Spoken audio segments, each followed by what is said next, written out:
eu não sei se vocês conhecem, o doutor Leandro, uma pessoa maravilhosa, a qual eu conheço ele há muito tempo. Eu fiz o meu pré-natal com ele e hoje a minha filha já está com 21 anos. Olha como o tempo passa.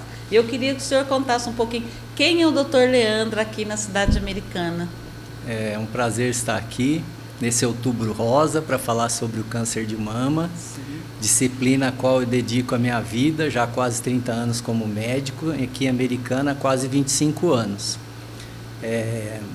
O interesse de ser médico foi espontâneo, não tinha médico na minha família, né? E inicialmente a ideia era ser odontologista, mas aí no segundo grau eu decidi fazer medicina e aqui estou. Para mim é um prazer estar aqui nessa cidade, onde eu constituí minha família, onde a gente passou por vários percalços, perdi 2 filhas, depois tive mais 2 filhos e hoje minha família tem 3 filhos, 2 estão no céu, que é a Mariana e a Giovana, e estamos aqui trabalhando e o que a gente leva daqui, dessa vida, é o bem que a gente faz.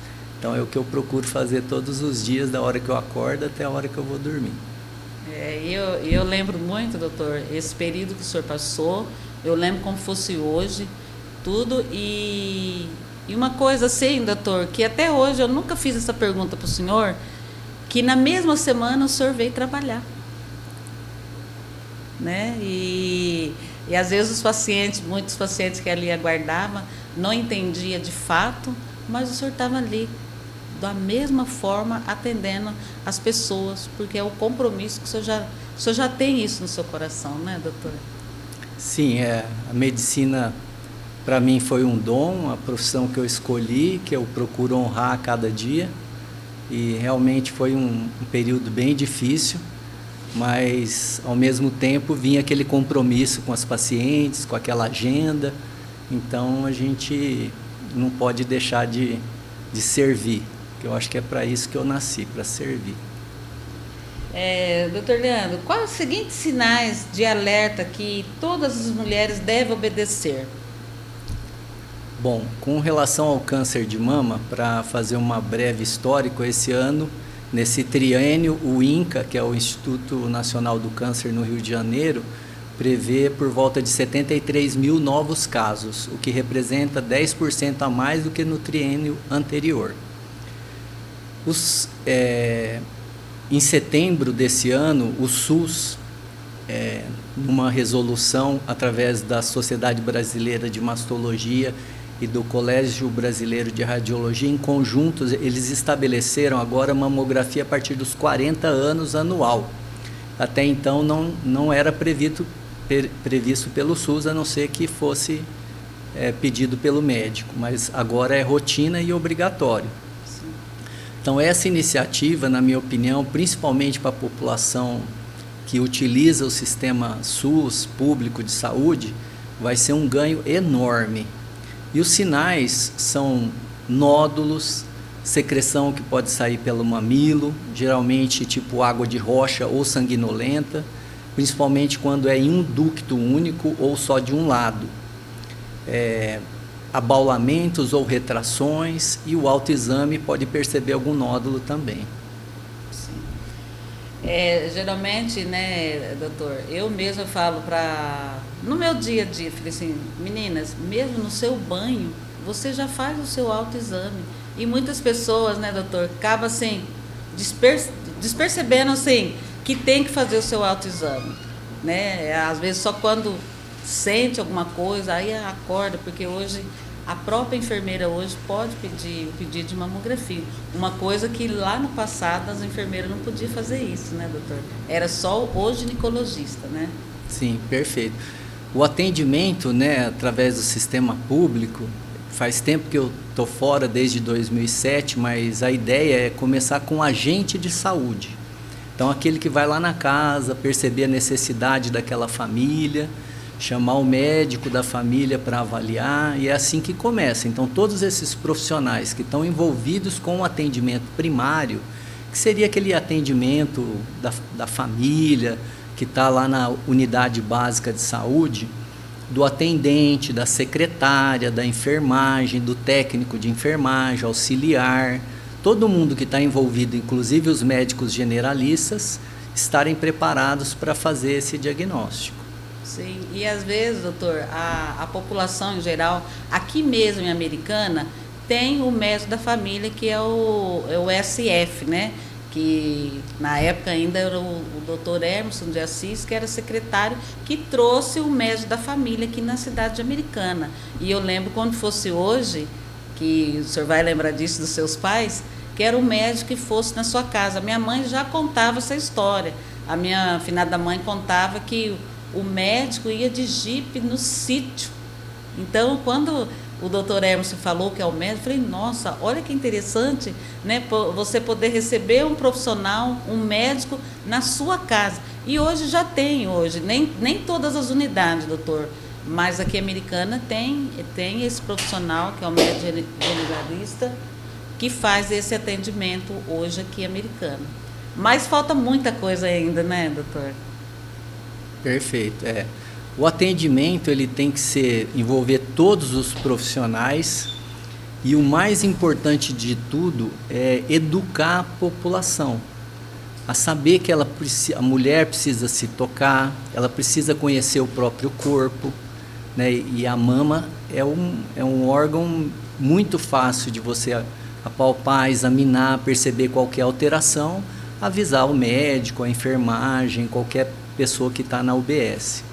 Então, com o rastreamento, a gente vai conseguir diminuir a diferença abismal que existe entre a população que tem convênio e a população que é do SUS.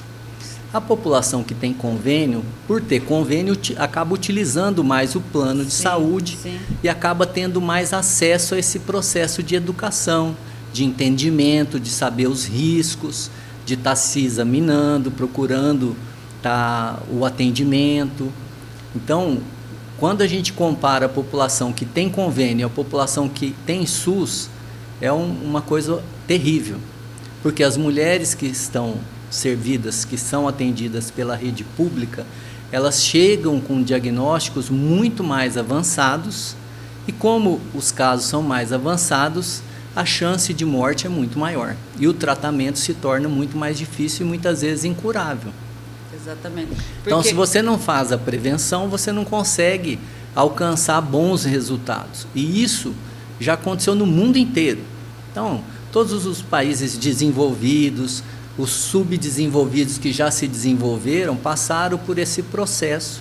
E a única forma de você reduzir o risco de morte, aumentar a chance de cura, é com a educação.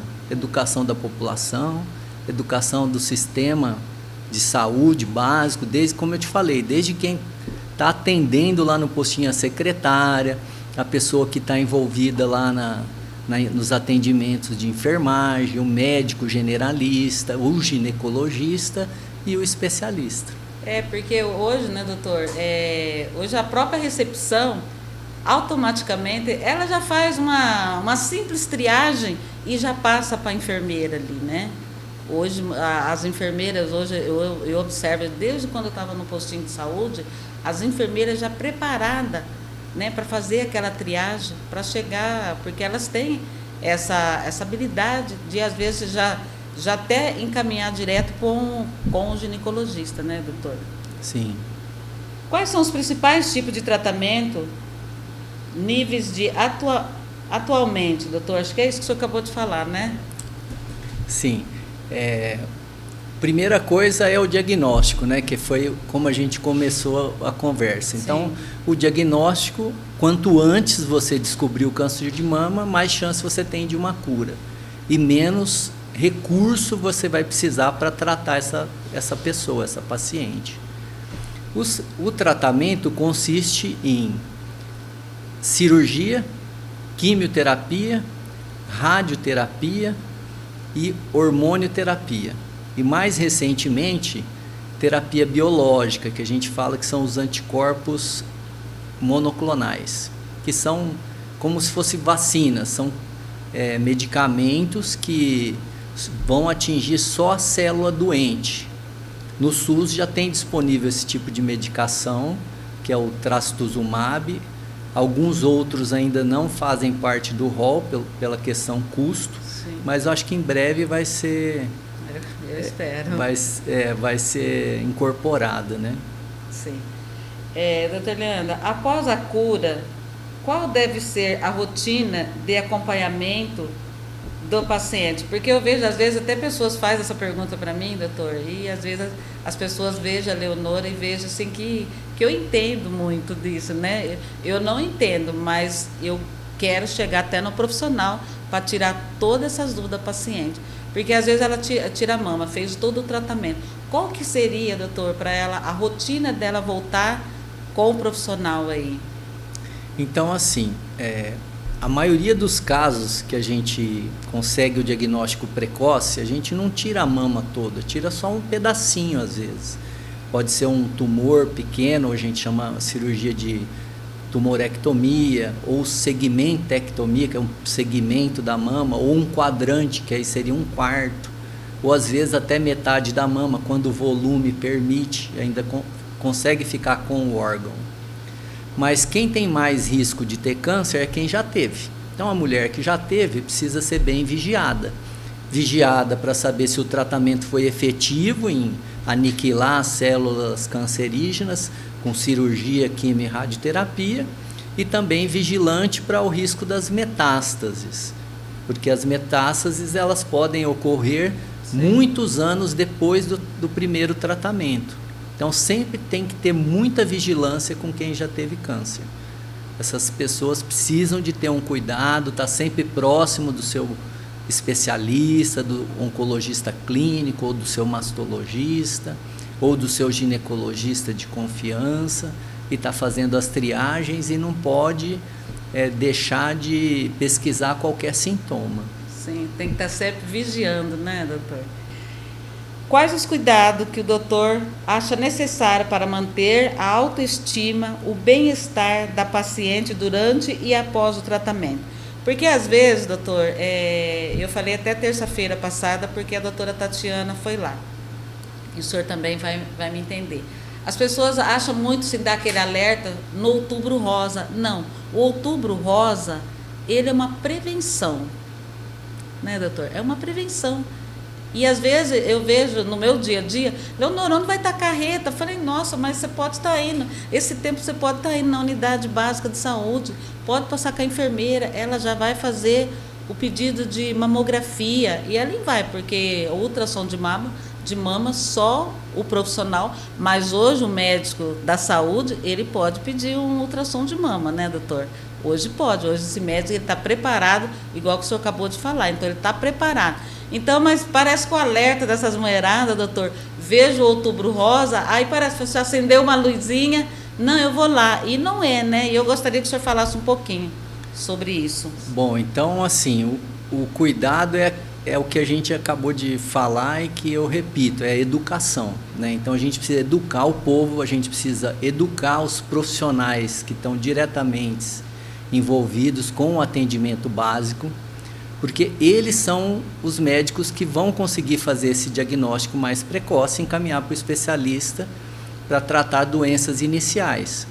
Porque depois que o nódulo ou o câncer já está grandão, que você palpa do tamanho de um limão ou de uma laranja, você não precisa de médico mais saber para saber que ali é um câncer. Sim. A própria paciente já sabe e aí você não precisa de médico, ela mesma já vai procurar. Então a educação é o principal. E para quem está fazendo o tratamento e depois do tratamento, o que é mais importante é vigiar quanto aos hábitos de saúde. Então, hoje a gente já sabe, por pesquisas, e as pesquisas com alto poder de certeza, que o pós-câncer é mais importante que a pessoa procure se alimentar bem, dormir bem, fazer exercício físico, perder peso, porque esse hábito, que são hábitos saudáveis para qualquer doença, para tratar diabetes, para tratar pressão alta, tudo isso vai reduzir o risco do câncer voltar em 50%. Então, não vai ser o remedinho que a pessoa vai tomar lá 5 anos que vai dar toda a certeza que a doença não vai voltar. a chance maior que tem da doença não voltar é você mudar o seu estilo de vida. Seus hábitos. E mudar o estilo de vida é você comer bem, você dormir bem, você fazer exercício. Se você está acima do peso, você tentar melhorar, né? E isso sozinho já vai melhorar a autoestima, vai melhorar a função cerebral, cardíaca, circulatória. As doenças vão diminuir a necessidade de medicamentos, se a pessoa já tiver. Acho que é isso. Não, eu entendi.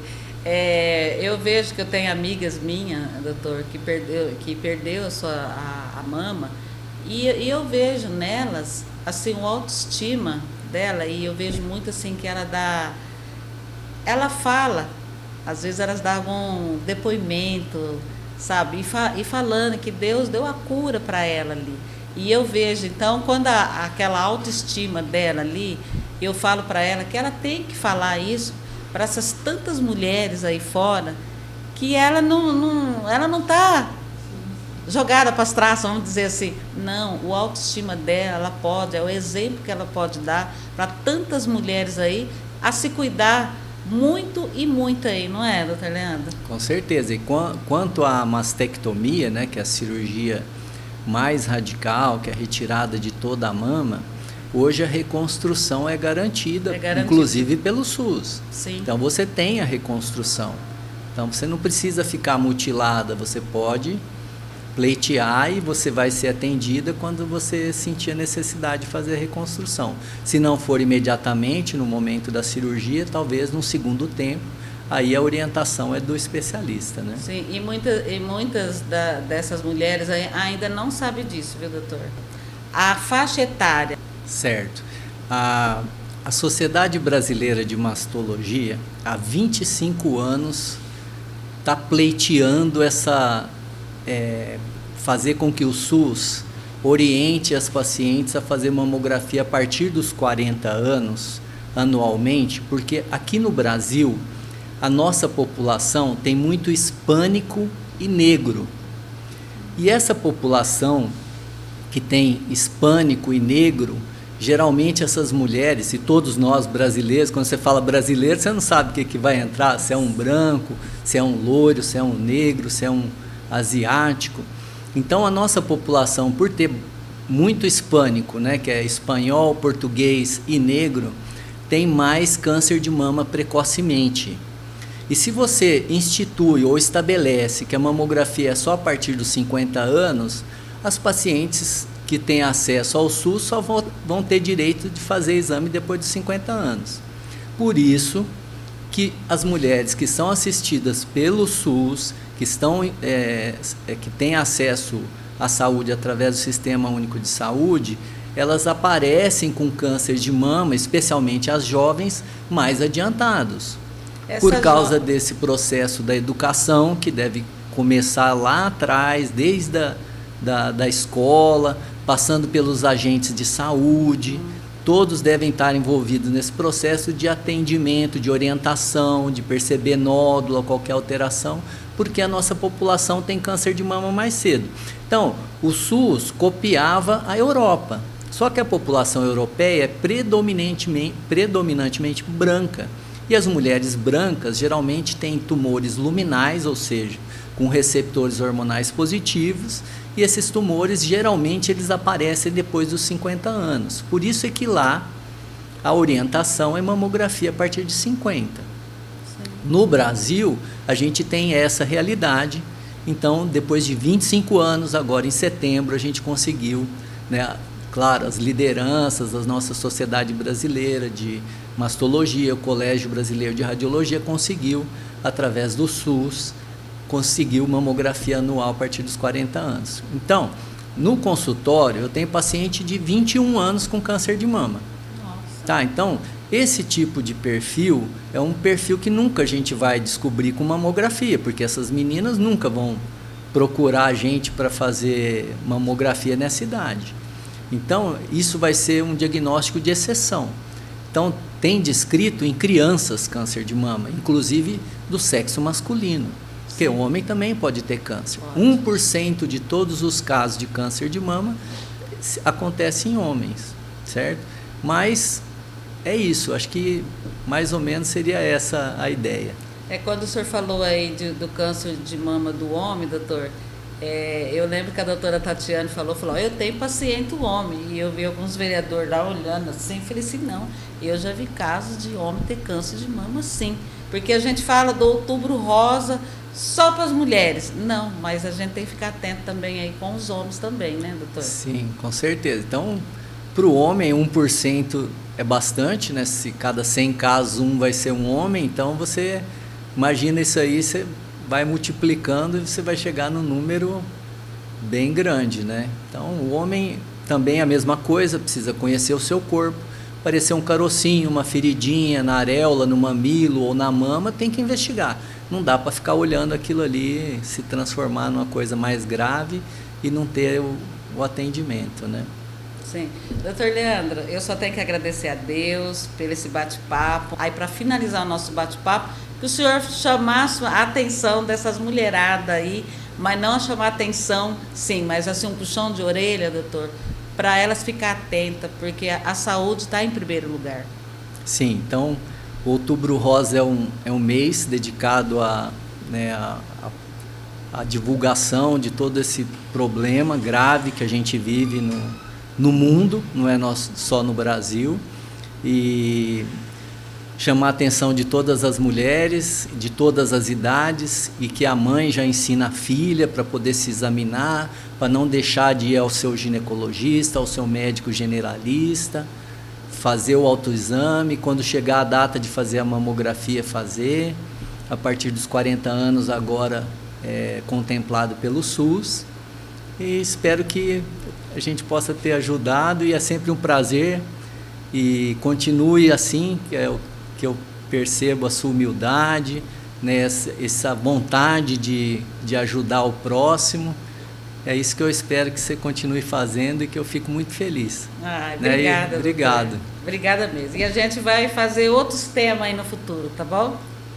Pessoal, quero aqui agradecer esse bate-papo gostoso, o bate-papo Leonora com o Dr. Leandro. Só quero primeiramente agradecer um mastologista aqui na cidade de Americana, que a gente vai voltar mais vezes fazer esse bate-papo.